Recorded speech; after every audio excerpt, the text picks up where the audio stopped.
y'all. I want to cover the review for episode 107 and 108 for Power, book two. It's finally picking up. This is like the Courtney Kemp I was always excited about when I first started watching Power. And even back then, like years ago, those first one, two, three, it took me like 4 episodes to really get into it.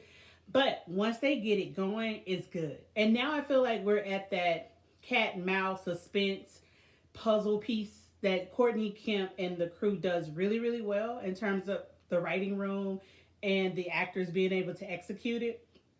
107 was nice for different reasons. I must have, let me first get this disclaimer. I believe Mary J. Blige can act. I've enjoyed her on other things. If it's your first time watching me, I enjoyed her on Mudbound. I enjoyed her in different movies. I'm not feeling it here. It feels forced. It feels like, yes, she's domineering of the kids and she's trying to watch out for it. But I don't know if it does. She just doesn't emote well. I don't know if I don't think it's the lines either. It's just how it's delivered. It just feels like how Beyonce used to be on camera sometimes. Please don't attack me. I'm not hating Beyonce. That's a critical eye if you want to see it as such, but it's literally just my opinion. It is not a bash. It is not coming for someone. It is not the shade. It is just, again, specific. Here's an analogous that you could walk off with. Analogy for those who are out there, because I can give more. But it just doesn't land for me. Even when she finally starts to realize how her kids' personalities have really shaped and she didn't appreciate what they bring to the table and whom they are, for who they've developed and become as of now. So let's go. Episode 107, the thing that bothers my crux and just grinds my gears more than anything else. I'm going to take these glasses off because I cannot get away from this glare. And I meant to do this earlier while the sun was higher. But we're in Wisconsin. It gets dark at 4 o'clock. Why don't nobody ever check the door? Ask who is it? Look through the peephole. Check the cameras. Something. People just show up in the Power universe at your door and you just open it up and everybody's happy to see each other.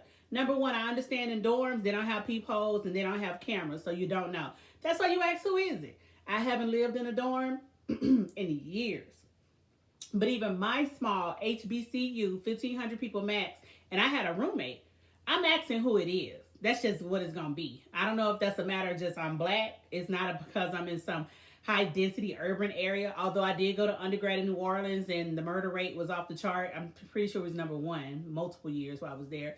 But still, you are literally in the game. Can you at least find out who it is? You know, or don't even answer the door. Like, it never dawns on them not to answer the door. I don't know what that's about. Hey, I'll learn. Moving on, because I know you're like, well, it's more to the show than that. Here's the question. How does Tariq see Sax and Method Man together and don't take pictures? Like, in open court, he sees them interacting. You picked up on this.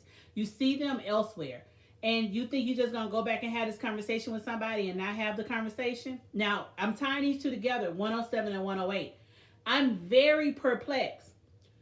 Tariq hasn't brought that up to his mama yet, but yet his mother is perplexed. What's going on with my defense? What's happening here? You just stay away from the courthouse. So I'm glad they're showing Tasha has intuition, not just as a mother, but for this dope game that it is. And she really can manage the empire really well. And the nuances of reading people, reading court.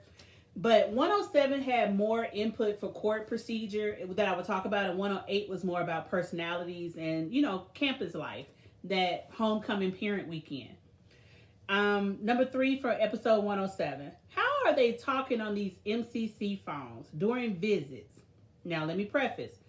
I've never been there.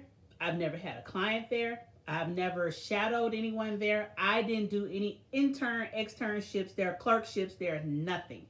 So, I don't know how accurate it is, but I will say the Power universe does a good job for continuity and for believability when it's termed for procedure. Like I say, I don't know who consults with them or who they pay to advise them how to execute these episodes. They get it going. But ain't no way in West Hill I'm supposed to accept and believe they sitting on recorded calls between the two of them in person and just openly discuss stuff like this. I'm also not accustomed to one of the COs rolling up being like, it's your time. Either you're aware of your time or everybody gets called for time. But again, I haven't been to MCC like that. I don't go to federal prison. I didn't go to federal prison like that, and I won't even now, I hope, unless, hey, maybe I get pulled into the Trump representation team. Hell, at this point, they seem to hire anybody. Just show up. And I do want to get my name out there, not because I represented Trump, but just get my name out there for social service purposes and nonprofit purposes. It makes it easier to fundraise. With that being said, what I like for episode 107, Tasha is on it. Saxe was able to actually show he is still the enemy. He's still the laughable character, but he's good at his job. Because at this point, they made him seem so inept for 2 years now with the Angela situation, leaving with the ghost, and now over here with Tariq.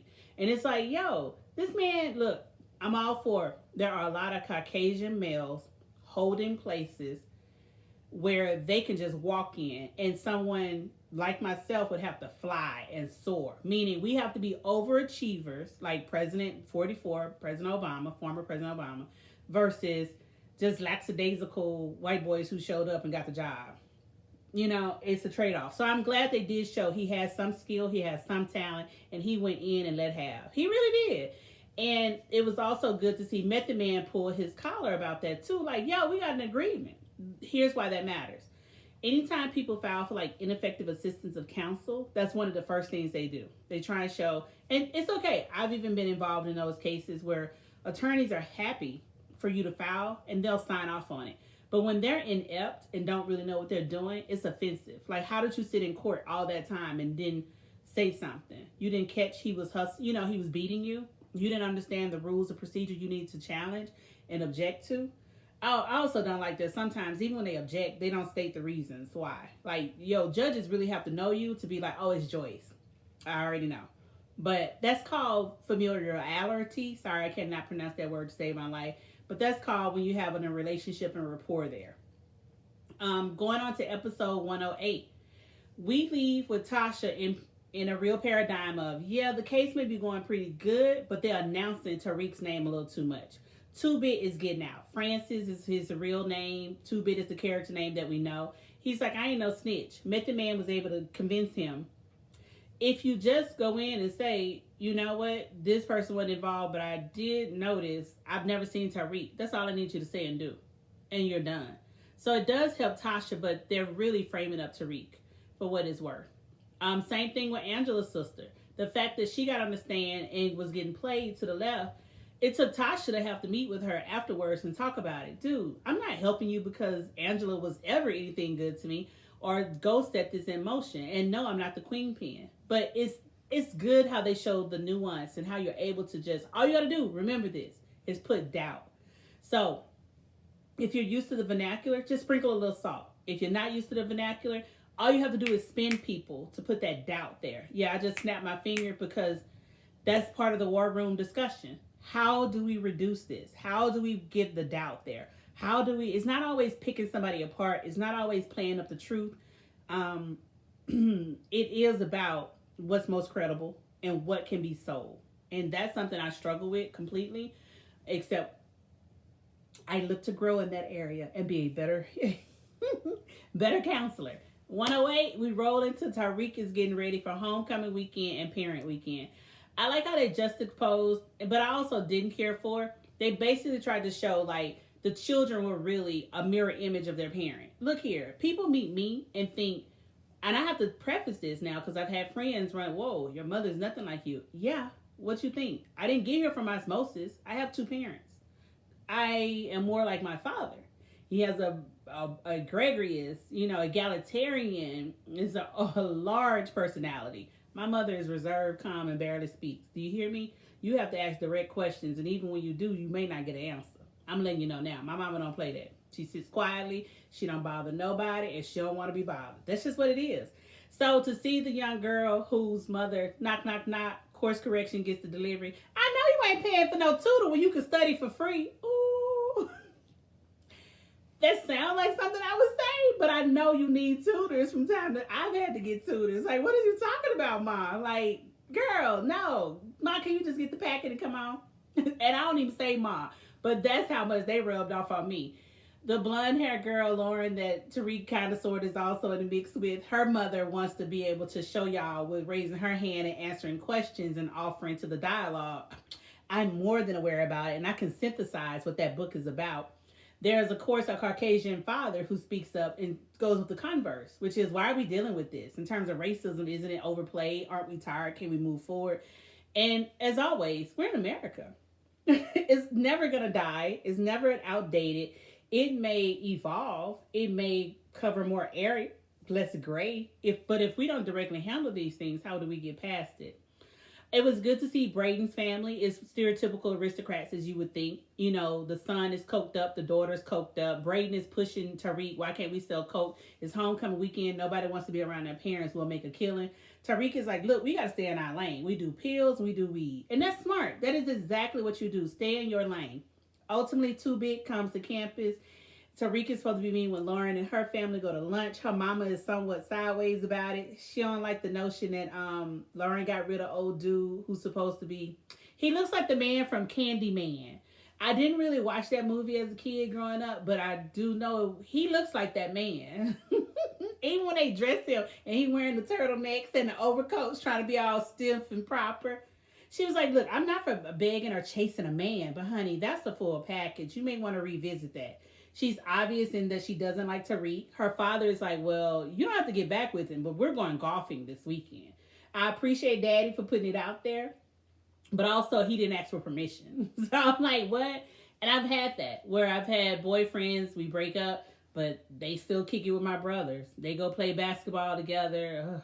Well, it's like 20 years later, and they still link up from time to time. But anyway, it was shocking to see how they maneuvered the campus really well to show folks ain't getting along. Kane has decided, I'm sorry, little Kane. So Mary J. Blige's oldest child, he might as well be Kane. The jukebox has decided he needs to put a hit out on Tariq to get rid of Tariq because it threatens his position with Monet, which is Mary J. Blige. And his position is Monet always depended on him. I really feel like, why can't you just learn what the new game is? Literally everything goes through apps for the most part. It could be a new opportunity for you. So why not make it something where you get in and take it over? We don't just do course correct at Stanton, the university Tariq is at. Let that little dude handle that campus life. Then you come over here and do it for the block. You come over here and do it in a new part of town. Try Manhattan. Yeah, I said it like that. Manhattan. Because I have friends who correct me when I roll it together and apparently I sound super country. I'm like, man, you know, the city. But going to new areas you haven't been in and you don't have to worry about turf wars and fighting for the block. But I get it. Some of us are limited in our scope. We only want to deal with what we know. I'm glad Monet called her husband to the carpet on, look, you handled him wrong. Look, I can't even imagine. I mean, I understand men have to communicate with boy cubs a little different than they do girls. But I just cannot imagine my husband putting hands, and not even physically putting hands, letting somebody else beat him up where now his mouth is bloody and all this is going on. You know what I mean? Because he did too much in 107. You don't beat up your son or have other people beat him up, even if it is a street rule and it's about that life. So I do also respect the 108. Tariq reaches out to Tasha to be like, yo, you know what? Because this is what power does. As soon as Tariq saw the girl from high school who ratted him out from Choke, she was here. No, I don't even sell dope. I don't even in the game, period. He shuts it down. Then 2-Bit shows up, like, yeah, I want my 25,000. Ghost said he was going to take care of me for life. He would have had to shoot me. I'm sorry. He sure would have. I would have called his bluff. And I know y'all like, it ain't that crucial. You never know. 2-Bit ain't got no problem doing no time. But guess what? You won't have no money. My mama locked up and I'm dead. Who you going to go to next to get the money from? Nigga, I'm your best bet. I'm trying not to use the N-word, but it's real hard. So he agrees to get 2-Bit that 25,000 by the next day because he's going to be polite. Okay, cool. He calls Tasha. Tasha was like, we ain't got no money and no lock boxes nowhere. I would have been got it for you so you can put on my defense. She wants to know what's really going on. I understand that. Now, that's one thing the writers get. When they talk between Monet and Tasha, they cover that mother aspect very well in terms of not just being a mama bear, not being territorial, not being domineering. But look, these kids, can you see? These kids will give you some grades, really. And it's like, I've done this. So let me help you orchestrate your game plan and be able to pull it off in a way that you couldn't do if you didn't involve me. Child, please. These kids have to prove what they want to do.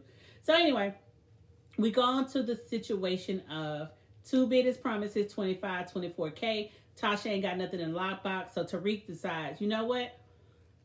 When Ghost crossed you up and you lost trust in him, how you handled this? Because I need to be able to handle somebody. So basically, he's talking about he wants to finesse old girl from Choke and be able to sell dope with her, the coke, but not really let her in like that. I can respect it. Tasha told him what to do. You make him trust you. Now, this is where Tariq pulled it off and then messed it up. So they was able to sell 50,000 and use airport prices. I like the way they labeled that. And I think some dudes in Chicago use airport prices. I'm like, the dispensary is up the street. Why are we paying it? No, I don't understand. Why are y'all paying that? And I bring this up freely because I'm all for legalizing weed in Louisiana. We are growers. We are agriculturalists since we've been in the union as a statehood and prior to. All these farmers down here, all this open land, all these soil scientists, all this access, we should be the main people growing weed for everybody in America. So, hey, whatever, let's move on. We get to Tariq is now finessing old girl. They make the 50. They split it half and half as promised. They have sex. That little bralette she had on only had one hook. I couldn't even imagine. Even when I was 8, I didn't have one hook. I want to highlight Tariq's little bird chest. Like, okay, I know he's supposed to be 18. But I remember boy's chest being a little bit bigger. I do appreciate both of them got their guns on them. And they handled that very, very well in terms of the writers and how it's delivered. I think they emoted well. Their acting is up to par.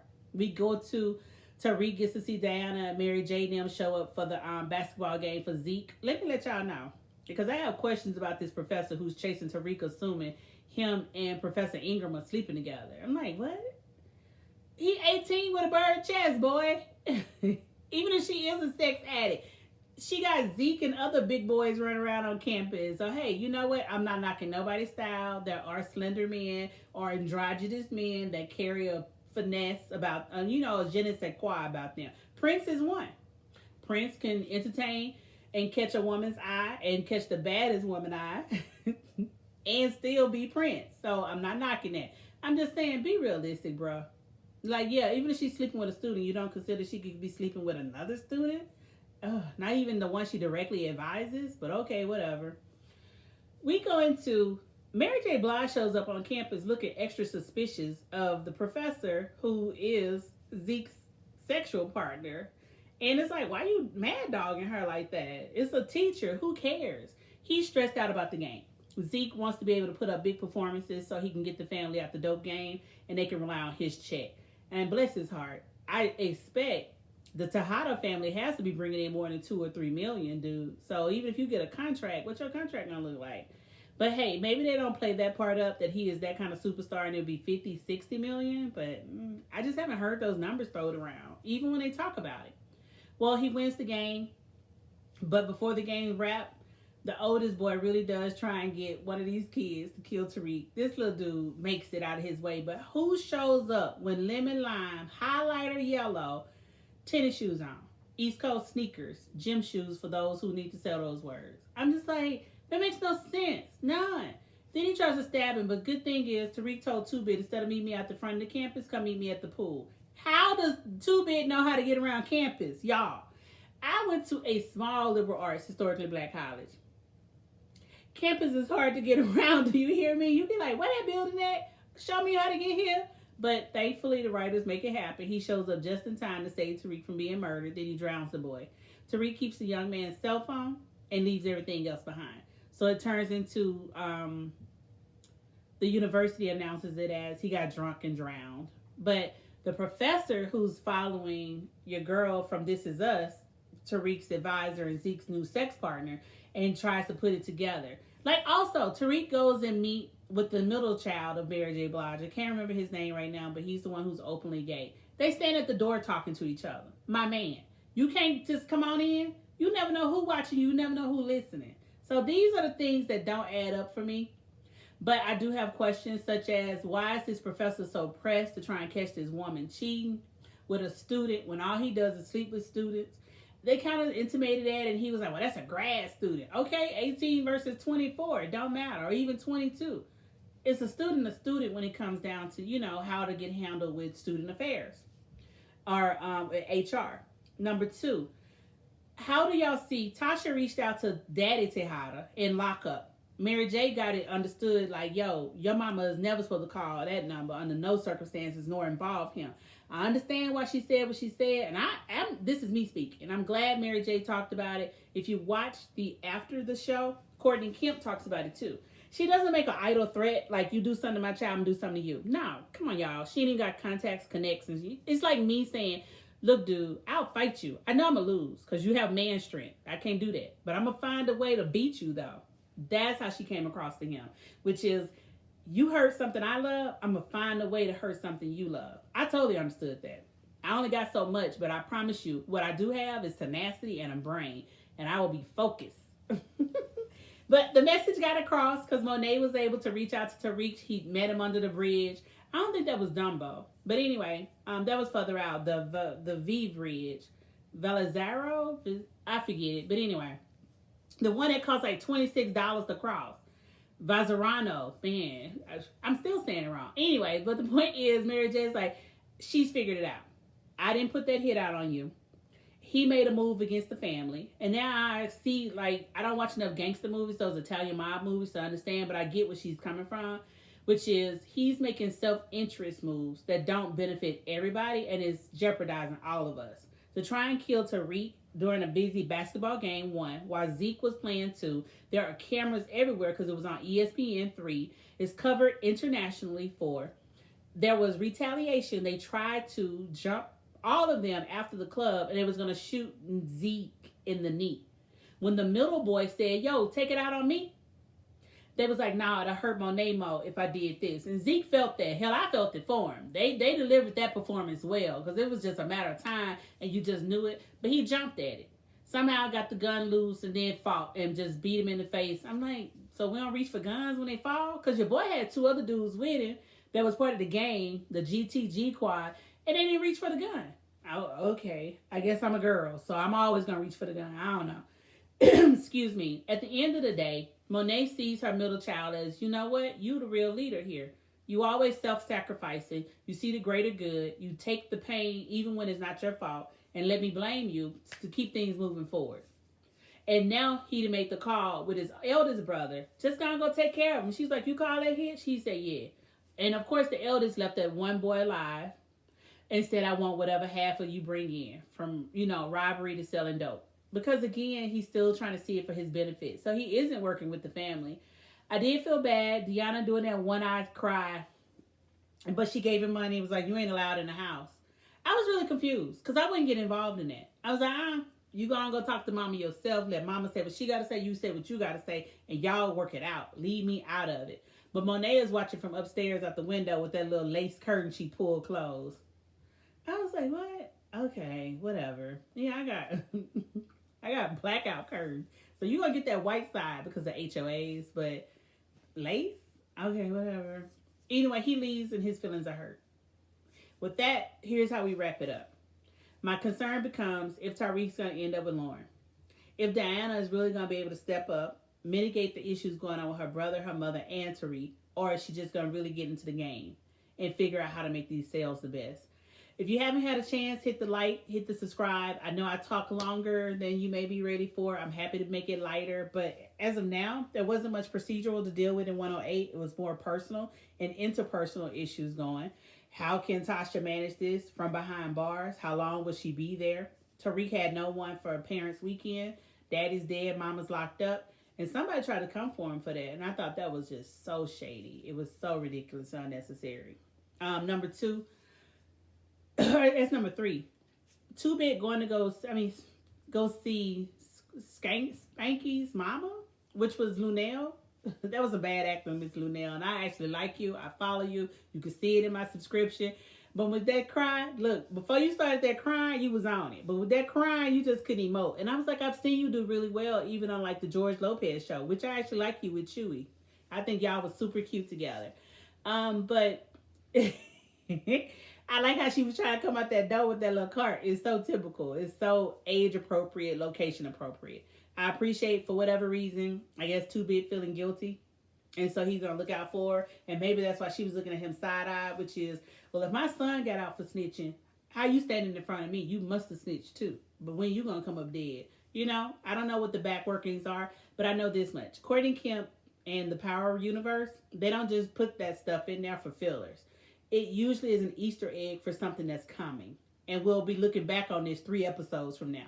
So, hey, y'all, I'm happy. It's finally picking up. I will tell everybody to watch this.